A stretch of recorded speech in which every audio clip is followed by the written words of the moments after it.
suis Jean-François Martin, je suis maître de conférence à Montpellier Supagro depuis 2003 dans le département de biologie et d'écologie de cette école où j'enseigne globalement l'écologie et la génétique des populations. Et puis dans mes activités de recherche, je suis affecté à l'UMR CBGP, c'est le Centre de biologie pour la gestion des populations. Globalement, ma recherche se place dans la compréhension des agrosystèmes et du fonctionnement des agrosystèmes pour mieux optimiser les cultures de demain, donc répondre aux grands enjeux qui sont protéger et cultiver autrement.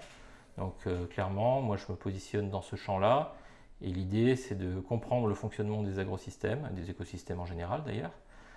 en explorant les réseaux d'interaction écologique dans ces agrosystèmes. J'utilise en fait l'outil moléculaire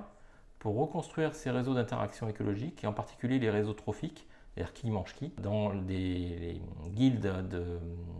d'insectes et d'arthropodes en général, c'est-à-dire aussi les acariens et les araignées, pour comprendre comment se font ces interactions et comment en particulier les pratiques culturales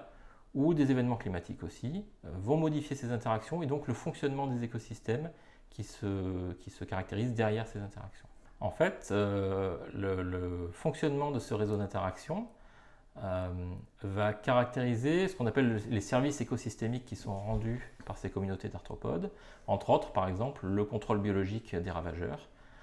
par exemple une pratique culturelle qui favorise la prolifération de prédateurs naturels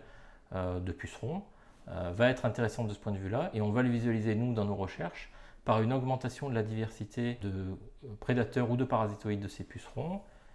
soit par simplement la diversité spécifique, plus d'espèces ou plus de genres de cette guilde-là prédatrice ou parasitoïde de pucerons, par exemple, soit par davantage d'interactions, c'est-à-dire davantage de liens trophiques entre des prédateurs potentiellement généralistes et ces pucerons.